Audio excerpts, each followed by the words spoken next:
बात तो परम सत्य है कि इतनी समस्याएं हैं, इतने संकट संघर्ष चुनौतियां हैं, और उन सारे संकट संघर्ष चुनौतियों के बावजूद आप एक बहुत बड़े राष्ट्रीय उत्तरदायित्व में और आध्यात्मिक दृष्टि से कहूं तो एक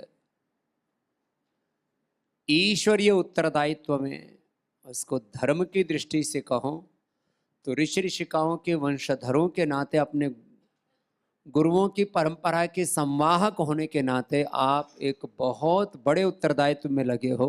इसलिए मैं आपको एक व्यक्ति के रूप में नहीं देखता, आपको ऋषि ऋषिकाओं के वंशधरों के रूप में, गुरुओं आचार्यों के वंशधरों के रूप में देखता हूं। और रही बात समस्याओं की, तो जो शर्मा जी ने बात कही है वो 100% सत्य है। शिक्षा की इस तरह से दुर्दशा कर रखी है, शिक्षा जो हमारे मूल संवैधानिक अधिकारों में सम्मिलित है, और पूरी दुनिया में कोई गरीब से गरीब या विकसित से विकसित देश है, वो भी 12वीं तक की जो स्कूली शिक्षा है, और उसी के ऊपर हमारे अनिल जी बड़ा काम कर रहे हैं। स्कूली शिक्षा तो हर बच्चे का जन्मसिद्ध अधिकार है, जन्मसिद्ध अधिकार है। जब आप भारत की बात करें तो 80 करोड़ लोगों को जब आप राशन दे सकते हो, तो देश के बच्चों को शिक्षा मुफ्त क्यों नहीं दे सकते? और मैं तो और कहता हूं, 80 करोड़ लोगों को, दरअसल ये जो डायरेक्ट बेनिफिट वाली जो बात है ना, लोगों के दिमाग में बैठाने की बात होती है। लोगों को लगता है हमारे घर में हर महीना 5 किलो राशन आ रहा है, हमारे घर में ये बिजली मुफ्त आ रही है, पानी मुफ्त आ रहा है। भाई शिक्षा जो है वो आपने बच्चों को दे दी तो बच्चों की जिंदगी बन जाएगी। शिक्षा दे दी तो आपको फिर 5 किलो राशन देना नहीं पड़ेगा, वो बच्चे ऐसे तैयार हो जाएंगे जो गवर्नमेंट को टैक्स देंगे। तो भाई इस देश में और भी बहुत सारी लोक कल्याण की नीतियों के नाम पर पूरे देश में कम से कम हर साल लगभग 10-10, 20-20 हजार करके 10-5 हजार करोड़, 10,000, 1 लाख करोड़ रुपए से ज्यादा तो स्टेट गवर्नमेंट ही कर देती होंगी, फिर सेंट्रल गवर्नमेंट, सब मिलाकर के कई लाख करोड़, हजारों करोड़ नहीं, 5-10-20 हजार से लेकर के अलग अलग योजनाओं का देखा जाए तो ये मिलाकर के हो जाएगा। सब लोक कल्याण के लिए होता है। सरकार के जो संवैधानिक जो ताना बाना है उसमें ये रहता है, आप सड़कें बना रहे हैं सबके चलने के लिए, एयरपोर्ट बना रहे हैं सबके उड़ने के लिए, आप रेलवे स्टेशन बना रहे हैं, रेलवे लाइन बना रहे हैं सबके सुविधाओं के लिए, आप हॉस्पिटल बना रहे हैं सबकी दवाई के लिए। अलग अलग लोक कल्याणकारी नीतियों के नाम पर बहुत तरह के डायरेक्ट बेनिफिट, इनडायरेक्ट बेनिफिट लोगों को दिए जाते हैं। शिक्षा यदि दे दी जाए तो व्यक्ति को लोक कल्याणकारी नीतियों के नाम पर जो हम लाखों करोड़ रुपए खर्च कर रहे हैं, उसमें से आप सब जगह से 10-10, 20-20 हजार, 50-50 हजार करोड़ रुपए कम कर लो और देश को ये शिक्षा दी जा सकती है। तो कई इसके आयाम हो सकते हैं, उसके ऊपर जरूर विचार करेंगे। बीपीएल के नाम पर कितनी लोक कल्याणकारी नीतियां चलती हैं, और कई तरह से आयुष्मान कार्ड के नाम पर जो है, और बैंकिंग के नाम पर लोन, फिर लोन पहले दिए जाते हैं फिर माफ किए जाते हैं। अच्छा, पूरी दुनिया में ना एक गैंग बना हुआ है, जैसे एक बड़े बड़े इन्वेस्टर्स का, बड़े बड़े एमएनसीज का, बड़े बड़े कॉरपोरेट हाउसेज का गैंग बना हुआ। वो कहता है गरीबों के जो लोक कल्याणकारी नीतियां ये सब बंद करनी चाहिए, ये सब आदमी को भिखारी बनाती हैं, दरिद्र बनाती हैं, उसको कमज़ोर बनाती हैं, लाचार बनाती हैं, उनका सशक्तिकरण नहीं होने देती, इसलिए बंद होनी चाहिए। उनको लोन भी माफ़ नहीं होना चाहिए, और जितना गरीबों का लोन माफ़ होता है भारत सहित पूरी दुनिया में, उससे ज़्यादा अमीर लोग स्कैम कर देते हैं। अब उसको घोटाला नहीं कहा जाता, पहले दिवालिया कहा जाते थे, बैंक करप्ट कहे जाते थे। अब देखो अमीर लोगों ने अपने दिवालियापन को भी महिमा मंडित करके क्या कर दिया, एनपीए। देखो ये दिवालिया नहीं हुआ, क्या हो गया, नॉन परफॉर्मिंग अकाउंट हो गया। अब ये परफॉर्मेंस नहीं कर रहा, दिवालिया नहीं है, घोटाला नहीं किया है, देश को लूटा नहीं है, एनपीए है ये तो। लो माने अमीर लूटे तो एनपीए, और गरीब बेचारा चुका ना पाए तो वो दिवालिया हो गया, वो डिफॉल्टर है, गरीब डिफॉल्टर, और ये एनपी है। और इसमें व्यवस्था ऐसी बना रखी है, जितने भी ये बड़ी बड़ी कॉर्पोरेट हाउसेज हैं, कंपनियां हैं, ये अपने जो अधीनस्थ कर्मचारी होते हैं, नौकर होते हैं, उनसे साइन कराते हैं, किसी को जेल नहीं हो पाती। ये जो 2-4 लोग इधर उधर भाग करके गए, कुछ नहीं है, 10-20 हजार करोड़ क्या है, ये तो लाखों करोड़ का मामला है, कोई लाख करोड़ का मामला है साहब, हर साल का है। जो पहले हो गया वहां खत्म नहीं हुआ ये सिलसिला। वो कहते हैं जी बिजनेस करेंगे तो बिजनेस में तो रिस्क होता है, लॉस हो सकता है। जब एक बड़े व्यापारी को लॉस होता है हजारों लाखों करोड़ का, तो एक गरीब आदमी को भी रिस्क है, उसको भी लॉस हो सकता है। व्यवस्थाओं में बड़ी ज्यादा उसके अंदर जो है ऐसे उसको महिमा मंडित किया जाता है, अमीरों के दोषों को ढका जाता है, और गरीबों को दरिद्र कह करके, उनको करप्ट कह करके, बैंक करप्ट कह करके, पता नहीं क्या क्या और शब्द बोल बोल करके उनको अपमानित किया जाता है। ये तो अब मैं आज सुबह ही बोल रहा था कि देखो दुनिया को बिगाड़ने के क्या तरीके हैं। बालक पढ़ाओ लिखाओ मत, उनको ऐसे ही बस स्कूलों में भेज देते हैं, और फिर वो क्या बन करके तैयार होते हैं, भगवान ही मालिक है। भाई बनना तो ऐसा चाहिए।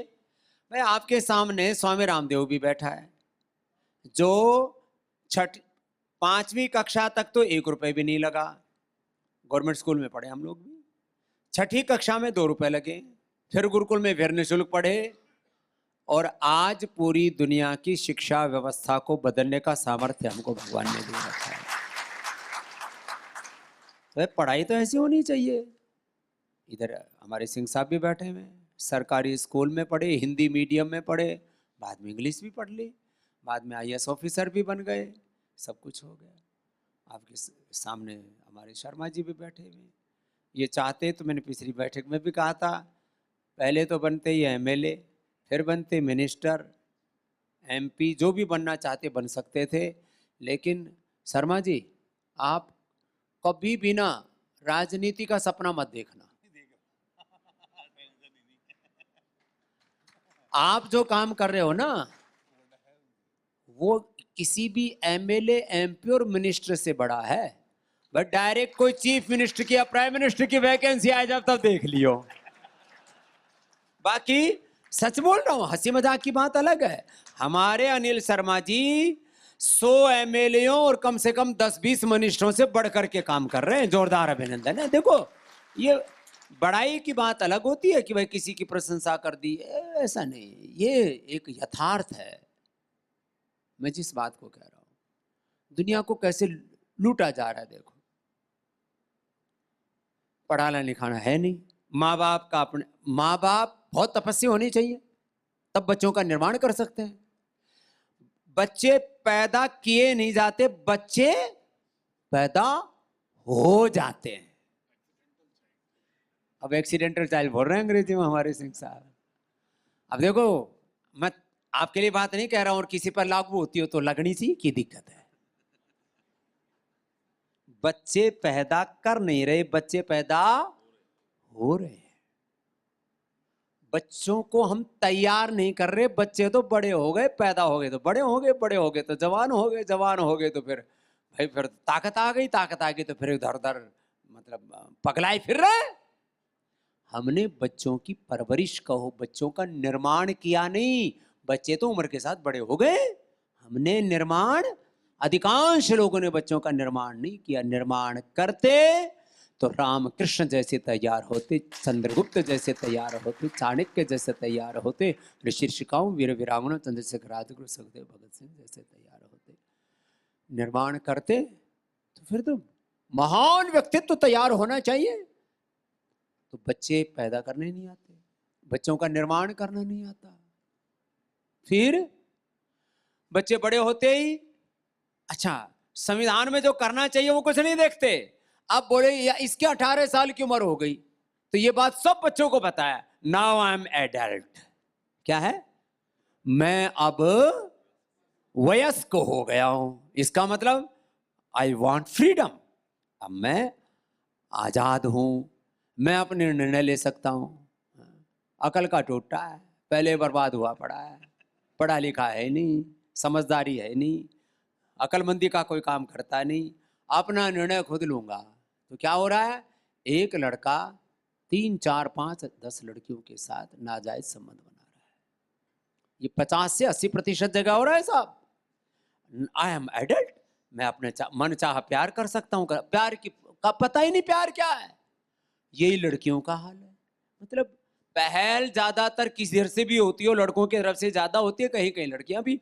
जैसा माँ बाप के संस्कार होते हैं, जिनकी माँ होता है उनकी बेटियां ऐसे, जिनके बाप उनके वो ऐसे। और जो माँ बाप कई बार सही हो तो पड़ोसियों से, और पड़ोसी भी ठीक हो तो कई बार स्कूल में जो वातावरण ऐसा बना हुआ है, जो ये काम करता नहीं, बोले तेरी गर्लफ्रेंड नहीं है, तेरा बॉयफ्रेंड नहीं है, बोला तेरे कुछ भी नहीं है। लो, जिनके गर्लफ्रेंड बॉयफ्रेंड नहीं, उनको तो 18वीं शताब्दी के पाषाण युग के मानव मानते हैं। हम उन्हीं पाषाण युग के लोगों में से हैं।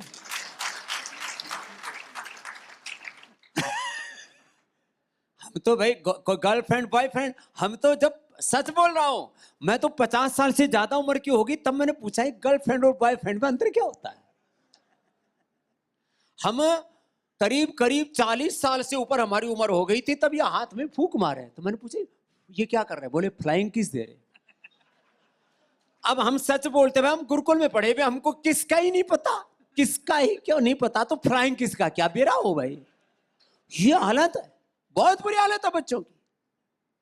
पहले अरे हम खुद 7-8 साल के थे, रंगे रहा करते थे, पता ही नहीं था कि भाई कपड़ा पहनना और न पहनने में क्या अंतर होता है। आजकल तो 2-3 साल के बच्चों को 5-5 लेयर पहनाते थे कपड़ों की, पता नहीं किधर जा रहा है।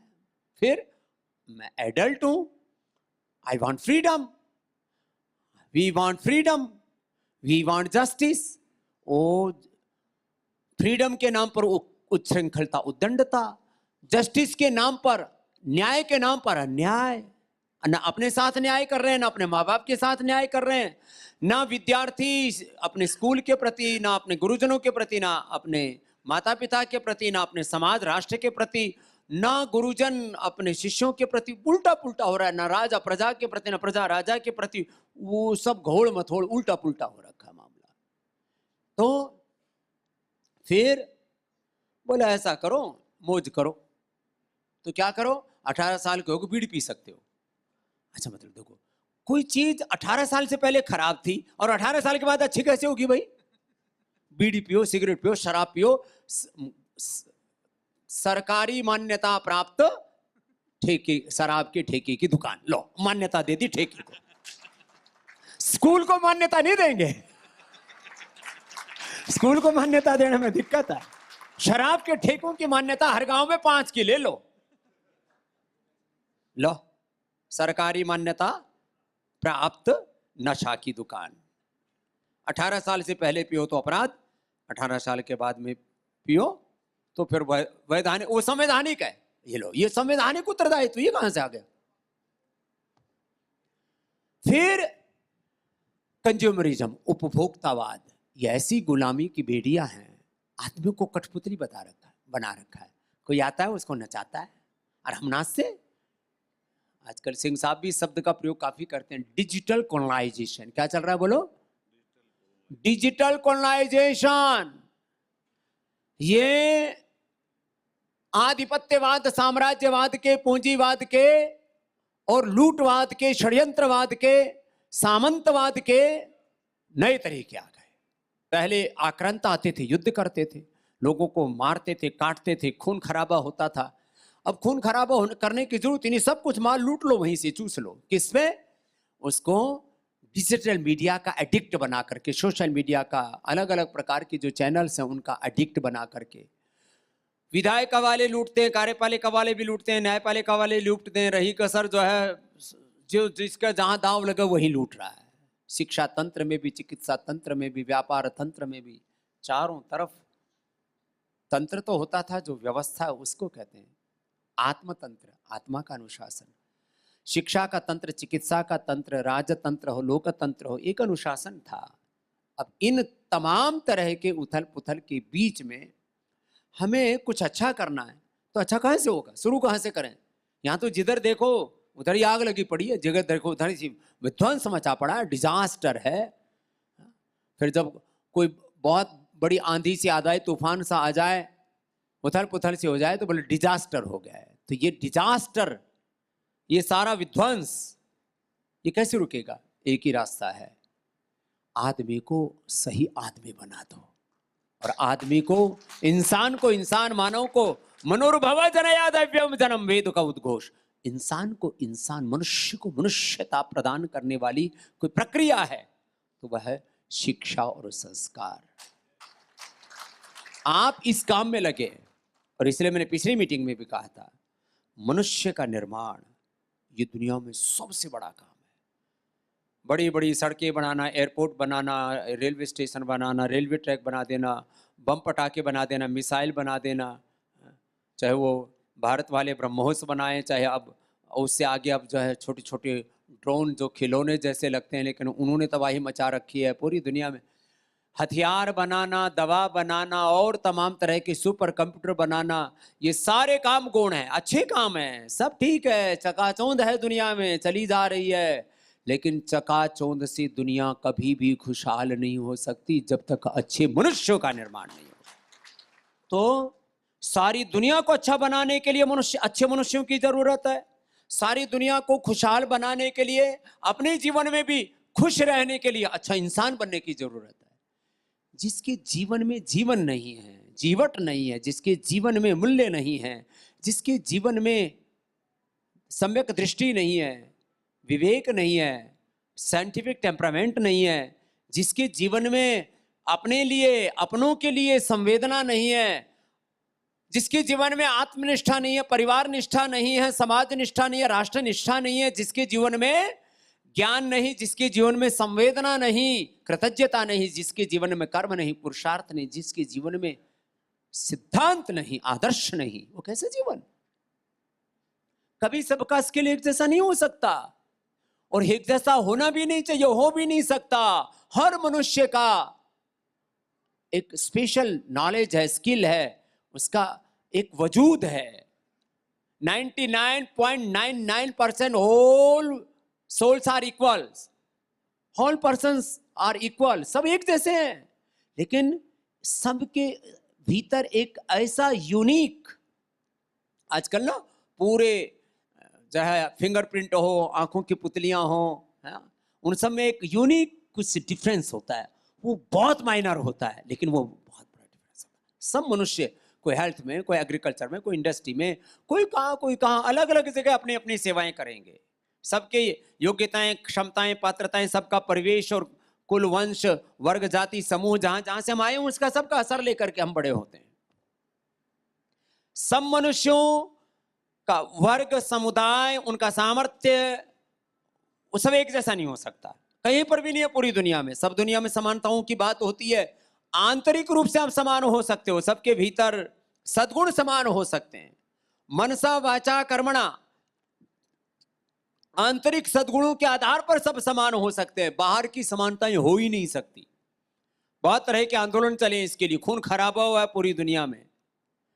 कोई कहते हैं कम्युनिज्म की स्थापना कर दो, लेनिनवाद, मार्क्सवाद, माओवाद, उससे पूरी दुनिया में आर्थिक समानताएं दूर हो जाएंगी। कहाँ चाइना कर पाया, कहाँ रसिया कर पाया, बहुत बुरी हालत है। कुछ यूरोप में भी गए ये विचार लेकर के, अलग अलग पूंजीवाद के दर्शन हैं, अलग अलग समाजवाद के दर्शन हैं, सब प्रकार के सब प्रयोग फेल हो चुके हैं। कुछ ने कहा कि चलो सब इस्लाम के झंडे के नीचे आ जाओ और गजवाई हिंद चलाओ, पूरी दुनिया को इस्लाम में तब्दील कर दो, उससे पूरी दुनिया सुखी हो जाएगी। उससे पहले यूरोप वाले आगे बढ़े थे, और जो है ब्रिटेन वालों ने पूरी दुनिया में 150 से ज़्यादा देशों में अपना एक तरह से ब्रिटिश साम्राज्य नहीं, वो चर्च का साम्राज्य भी कायम करके देख लिया। 150 देशों में राज किया ईसाइयों ने, करीब जो है 60-70 देशों में, सो कोल्ड छोटे मोटे अलग अलग छोटे मोटे भी देश हैं, उसमें 50 कहो 60 कहो 70 कहो देशों में इस्लाम है। कहाँ सुखी हो गए वो? ना दुनिया लेनिनवाद, मार्क्सवाद, माओवाद, कम्युनिज्म से सुखी हो रही है, ना दुनिया मजहबी उन्माद से, ना ईसाइयत से, ना इस्लाम से, ना पूंजीवाद से दुनिया सुखी हो रही है। तो ये दुनिया सुखी कैसे होगी? तो ये है मानवतावाद। राष्ट्रवाद के नाम पर भी अलग अलग प्रकार का उन्माद है। शी जिनपिंग का अलग राष्ट्रवाद है, किम जोंग का अलग राष्ट्रवाद है, अभी रसिया को दोबारा से संगठित करने का उन्माद जो है पुतिन का अलग राष्ट्रवाद है, ट्रंप का अलग राष्ट्रवाद है, पूरी दुनिया के लोगों का अलग अलग प्रकार का राष्ट्रवाद है। उसके पास पीछे विस्तारवाद है कि साम्राज्यवाद है कि अपना अहंकारवाद है, क्या है पता ही नहीं। पूरी दुनिया 1945 से पहले अलग अलग प्रकार के तानाशाह थे। अब पूरी दुनिया में अलग प्रकार की तानाशाही है, राजनीतिक तानाशाही, आर्थिक तानाशाही, तकनीकी की तानाशाही, बहुत प्रकार की, शिक्षा की, चिकित्सा की तानाशाही, बहुत प्रकार से पूरी दुनिया एक नए दौर में है। लेकिन इस नए दौर में नई चुनौतियों में भी रास्ता निकलेगा तो अच्छा इंसान बनाने से ही निकलेगा, और कोई। मैं इसलिए थोड़ा सा परिप्रेक्ष्य आपके सामने रखा कि आप जिस भूमिका में हो, और ठीक कहा शर्मा जी ने, माना कि मेन मूलभूत कुछ संसाधन जरूरी है, ठीक है, लेकिन संसाधन सब कुछ नहीं होते। हम आपके सामने बैठे हैं, शायद हमारी पूरी शिक्षा के दौरान हम 10-20 बार किसी कमरे में बैठे होंगे जब कोई बहुत आंधी तूफान आ गया होगा, बहुत वर्षात आ गई होगी। स्कूल में पढ़े तो एक शीशम का पेड़ था, मास्टर जी पढ़ाया करते और कच्ची कच्ची 2-4 डंडी सी तोड़ के रखा करते, बढ़िया से सुताई भी किया करते।